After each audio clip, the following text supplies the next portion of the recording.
ई शादी ना हो पाई। जब तक रुपया ना मिली ई फेरा ना हो सकेला। हो जाए दी फेरा, जब रोके के रहे तब तो रोकनी ना। ओवरा सराफत दिखावत रहनी, अब 4 लोग के बीच में समाज के सामने तमाशा करत नहीं। अरे जब आब ले ना मिला तो अब मिली। जौन साधे के रहे उ साधा गईल। बारात मंडप तक बुला लेहल गई। ई का कहतानी भौजी? साच कहतनी, जौन रउआ मन में बा उ सबका सामने कहतनी। केहू तरे बारात बुला लेवे के बाद दुआरी पर। अब बारात जइहे कहाँ? आ जइहे तो केस मुकदमा क देव लोगिन ई इल्जाम लगा के कि दहेज मांगत रहे। अरे हमार मुंह तो खुदे जरल बा, हम ना चिन्हे। लड़की के बाप के 36 हाथ के आंत होला।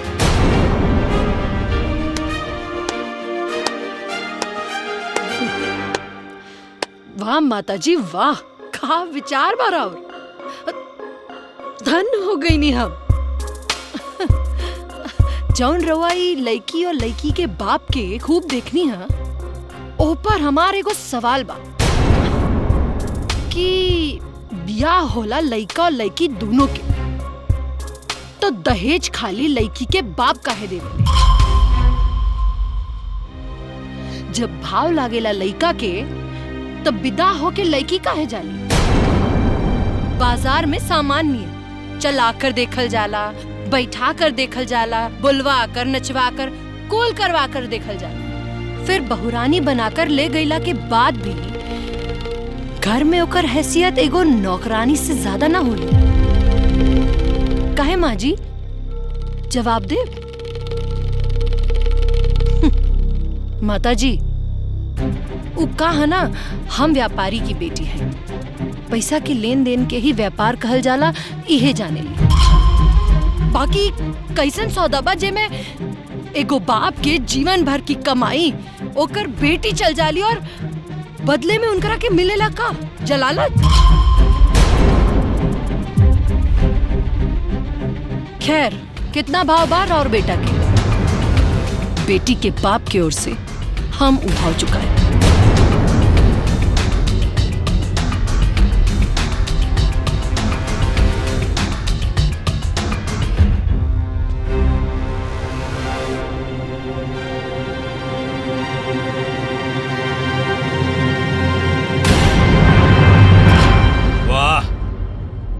घर दुआर धन दौलत पैसा बहुत बा। रो खूब बात करते हैं, पैसे से सब कुछ होला का? आजकल के लड़की सन के लक्षण रुआ ने खेमाल, दिमाग 7वां आसमान पर बा। कल बियाह में हमरे एगो लड़की मिलल, बाप रे बाप, कोई ची खानी जबान चले होकर। एगो बात भुइया ना गिरे देओ, हमरा के बेइज्जत करके धो देलस। आ तू चुपचाप बर्दाश्त कर लेलू तो क्या करती जी? मुंहा टूटी करती ओकरा से? अरे ओकरा अपना इज्जत का ख्याल ना रहे, हमरा तो रहे, तो हम चुप लगा गई। बाकी एक बार उ लड़की हमरा सामने पड़ जाओ न कभी, सब ज्ञान देहल छोड़ा दे। ओहो, अरे दीदिया, ई तू केकर बात लेके बैठ गईलिस? देख ली है, हमनी के जौन लड़की फाइनल करके आइल बनी सनु, तौन सूरत में सरस्वती आ लक्षण में लक्ष्मी बिया। का दिया जी?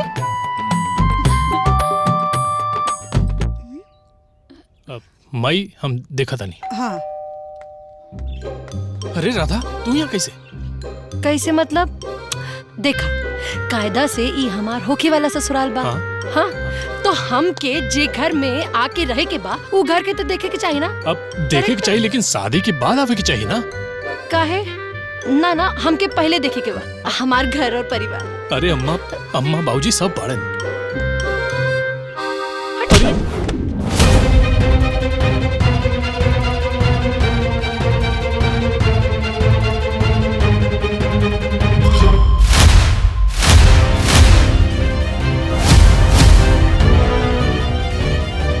यह राधा है, इनकर परिचय तो अब हम दे।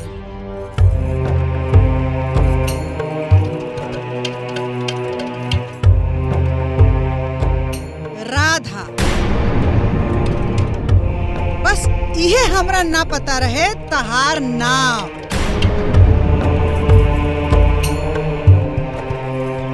तू लोग जौन दिन के अंजोरिया में ना देख पौला, ऊ हम रात के अनहरिया में देख लेनी। ई लड़की के लूर लच्छन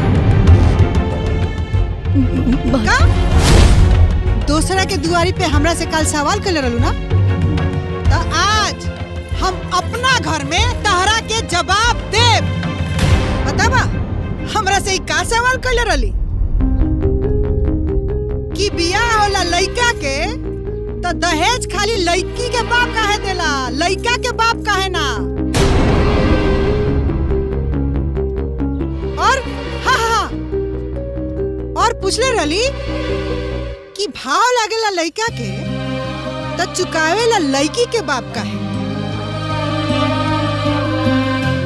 तो उहे से लड़की पैदा कैला के कर्जा चुकावेला। और रहल बात हमार, तो हमरा खातिर बहुरानी और नौकरानी में कोनो ज्यादा फर्क नहीं है। माँ जी तो बस हम अपन विचार बता। एक मिनट, तहरा और हमरा विचार में जमीन आसमान के अंतर बा। तू हऊ दूसरा के बियाह में पैसा लुटाए वाला लड़की, और हम अपना बेटा के बियाह में दहेज मांगे वाली औरत। तू हऊ राजा भोज के बेटी, तो हम हई बुढ़िया गंगू तेल। ई घर में तहार पैर रखल ठीक नहीं है, काहे कि तारा सानो शौकत में फर्क पड़ जाई। ई छोट घर में तहार गोड़ मोइल हो जाई, गंदा हो जाई। ऐसे राधा रानी चल जा बेटी, चल जा जैसे बेटी जा। माँ जी हमरा के और नीचे गिराव के चाहते रुका, हम और नीचे गिर के बोली का तारा से? माँ जी चल जा हमरा घर से।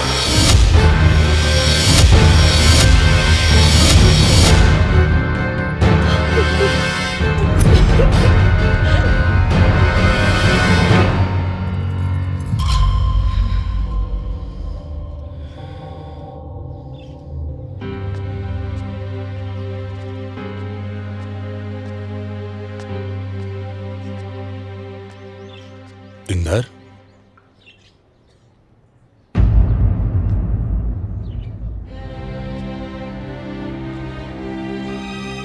का भइल भाई? काहे उदास बाड़ा? का सोचा तारा? का सोचता नहीं, का बताए भैया। लाख कोशिश कहीं कि राधा ये घर के बहू बने, लेकिन शायद किस्मत में ना रहे। देखा, ई हमने की जानत की राधा तारा किस्मत में बिया की ना, लेकिन इतना जानत नहीं कि अगर राधा ये घर में आ गई तो ये घर के किस्मत बन जाई। सच कहता नहीं, हम जौन लड़की भरल समाज में माई के मुंह बंद कर सकेले, सोच अगर वो घर में आ गई तो माई से सवाल भी कर सकेले और जवाब भी दे सकेले।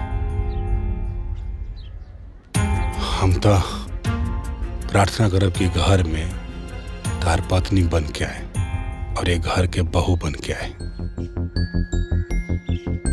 ज्यादा सोचा मत, ठीक बा?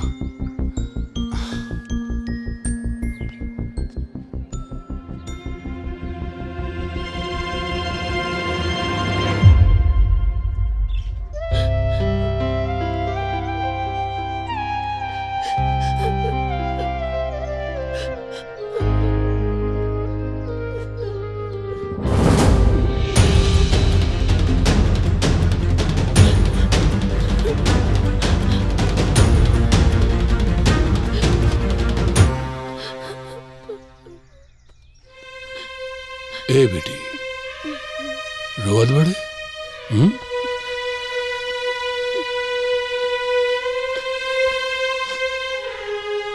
का भइल बेटा? पापा, ये रिश्ता नहीं के हो सकत।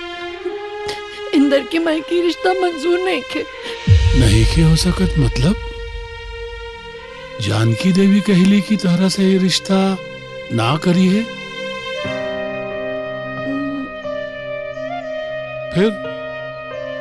फिर तू ये कैसे सोच ले लू कि ये रिश्ता ना हो सकेला? हाँ ए बेटा, इस संसार में मन मिले ना मिले पर रिश्ता बनेला।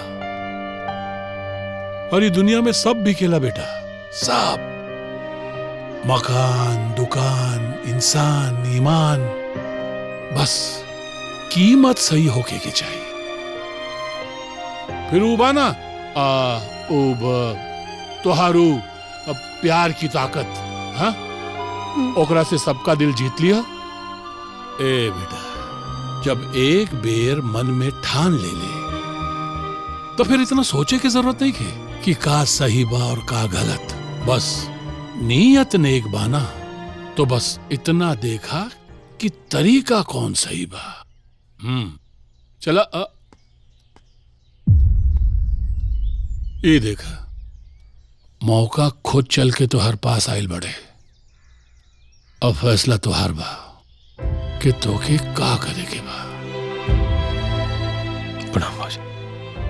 खुश रह बेटा, खुश रह।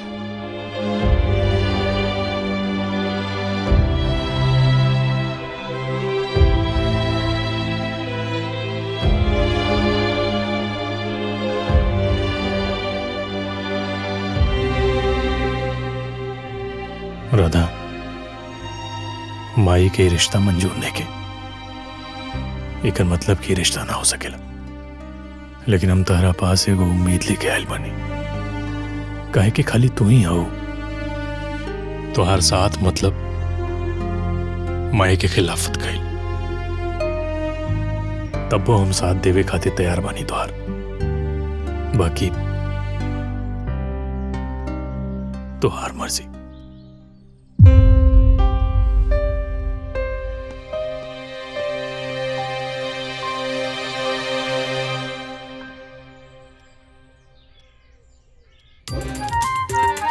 का पंडित जी, एको गो फोटो हमें निमन नहीं खेला।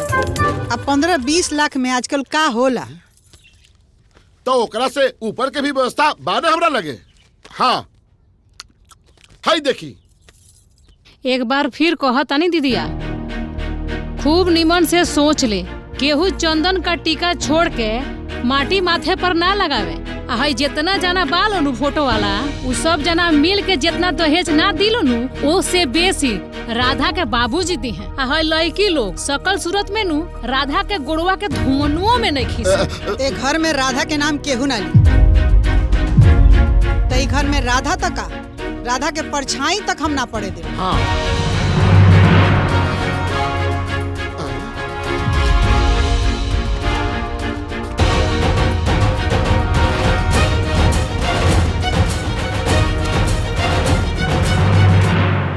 प्रणाम माँ जी।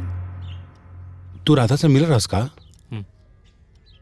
का कल ओकरा के जोन तू कहले रहल। अरे पागल, रवा यह सोचता रही नो कि ओ दिन के बाद आज हम वापस राउर घर काहे आ गई नहीं ना। ओ ऐसे काहे कि ओ दिन रवा हमरा के बहुत कुछ बतौली, बहुत कुछ कहनी, बाकी बस ई ना बतौनी कि काहे हमार बियाह राउर बेटे से ना हो सकेला। काहे कि हमार मन नहीं खे। हम नहीं चाहत कि हमरा बेटा के बियाह तहरा से होके। और अगर हम चाहे राउर पतो बनी तो, अगर हम चाहे कि राउर बेटा से हमार बियाह होई तो? हे भगवान, हे राम जी, अब इहो दिन देखे के पड़ी। आपन बियाह के रिश्ता लड़की खुदे लेके आइल बड़ी। ए बुचिया, यहाँ लाख में ना लाखों में बात होता, लाखों में। 25 लाख बोलले बानी, तू कितना देबू? 50 लाख देब। 50 लाख? 50 लाख? ए दीदिया, तोरा से कहले रहनी नु कि खूब बढ़िया से सोच ले। देख, राधा के रूप में साक्षात लक्ष्मी घर में आइल बड़ी। पैसा दे के रिश्ता जोड़े आइल बड़ू राधा रानी। रवा भी तो पैसा लेके ही रिश्ता करेनी ना। ये सब जाए थी, बताएं 50 लाख कैश में रिश्ता डन? देखा राधा 35-40 लाख में तो बेटिया आवते बाड़े सन, लेकिन 50 लाख में तनी सोचे के पड़ी। चलिए फिर 25 और बढ़ा देता नहीं, 75। 75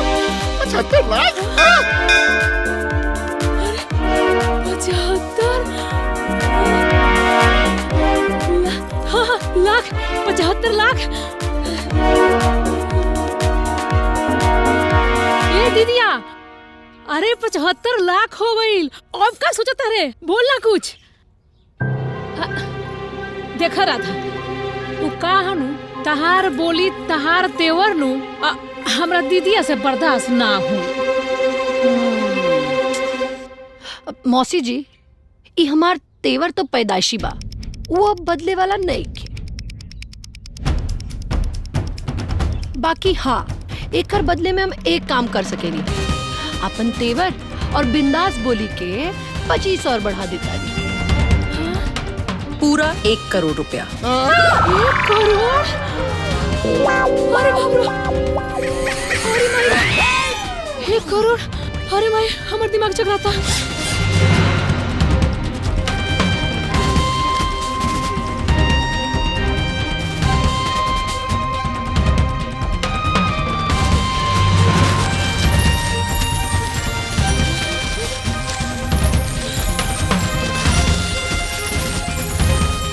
अरे बाप रे।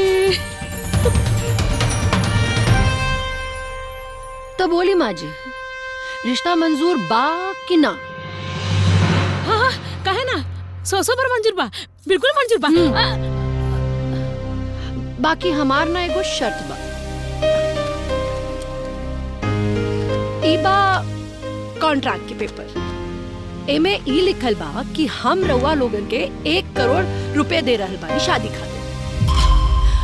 उ का है ना, बड़ा रकम बा, लिखाई पढ़ाई तो करे के पड़ी। चली तो फिर एकरा पर दस्तखत कर दी और शादी के सौदा पक्का। हम कहता नहीं मौसी जी, बेटा रउआ जन्मौले बानी का,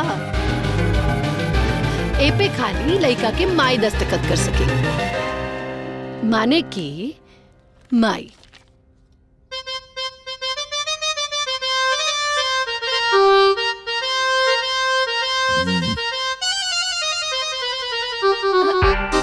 ये दीदिया, अब कहाँ सोचता रे, दस्खते न करे के बा। काल के राधा तुरंत पतो हुई है और ये घर के बहुरानी खुद साइन को दो।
घर में मचा दे वो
जा जाए बेटी करी ईश्वर से फरियाद हो, कुशल कुशल रही हा हमर बाटे आशीर्वाद हो।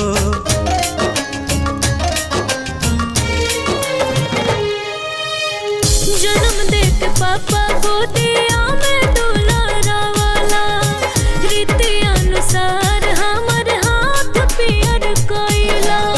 ससुरा में जाई के सजैहा के बेटी अपन घर अंगनैया, ससुरा में जाई के सजैहा के बेटी अपन घर अंगनैया।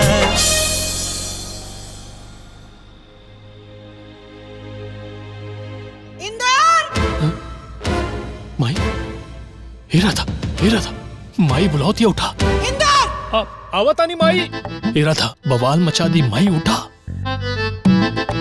अरे यार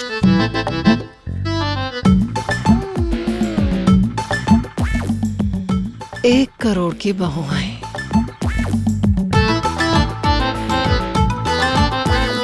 अब ऐसे केहू के आदेश पर तो ना उठा। इंदर तहर मलिकाइन कहाँ बड़ी? माई ओकर तनी तबीयत खराब बा। अइला रात ना भइल कि भोरे भोरे लगला मेहरारू के वकालत करे, सिफारिश कर तरह मेहरारू के। अरे दीदिया, जोन रात में बहुरिया पहाड़ा पढ़ौले बड़ी नु, बचवा उहे दोहरावता। अग लगाओनी ए घर के नियम कायदा सब खाती बराबर बा। जितना जल्दी तू उनका के समझा देब अच्छा रहे, ना तो अगर हम समझा दे तो बाउर लग जाई मैडम के। ठीक है भाई। चल खा रे छोड़ी, तेहू भुला गेले नियम कायदा घर के। ना अम्मा जी, उ राती तनी देर से सुतल रहे मुन्नी, यही से। बेटी तो बेटी, माइयो भुला गेली घर के नियम कायदा। जकरा से पूछल जाला जवाब उहे देला। एक घर में केहू के केहू खातिर सिफारिश कैला के कोनो जरूरत नहीं। नियम सब खातिर बराबर बा तो बराबर बा। अजे देर से आई ओकरा नाश्ता ना मिली। अरे जाए तो बच्ची ही हो। अब शादी ब्याह के भीड़ में देर से सुतल हुई तो देर से जागल बिया, अब भूखे स्कूल ना नु जाई। आज भूखे रही नु तो काल समय से आई। सीख सब खाती बराबर बा, चाहे वो बुचिया होखस चाहे बहुरिया। अरे जानकी कह देनी नु तो कह देनी। हिटलर के आत्मा। रोटिया देबू कि बेटी नइखे खैले तो बिस्माद मनैबू? ना अम्मा जी, हम दे तानी।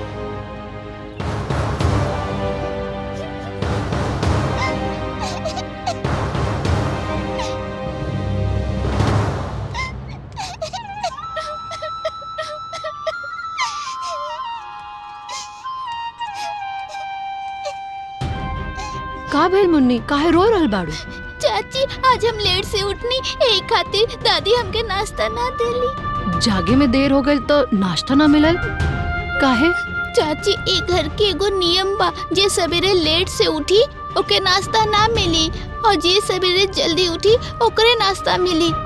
तू आज देर से उठलू हऊ ना, यही खातिर तोहू के भी नाश्ता ना मिली। ई बेतु का नियम तोहार दादी के बनाइल हुई ना, तो तोहार माई भी कुछ न देली तो के खाए खातिर? ना चाची, दादी के खिलाफ एक घर में केहू के बोले की हिम्मत नहीं खे। हिम्मत तो अब ऊ दिखी है ना। अब इस घर में केहू भूखा रही है ना ऐसन कोनो बेतुका नियम। आपन पसंदीदा फिल्म देखे खातिर डाउनलोड करी दंगल प्ले ऐप।